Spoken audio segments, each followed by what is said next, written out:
Today we're cleaning a carburetor for a lawnmower. Show them.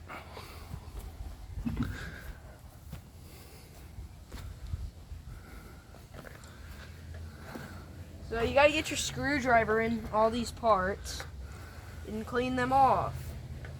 There's old grass and stuff in here.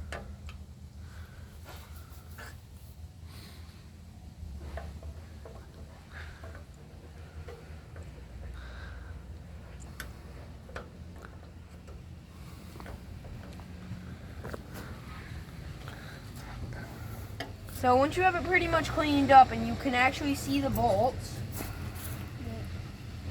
where is, oh, there it is. We're going to take our Phillips head screwdriver. This is the Briggs & Stratton.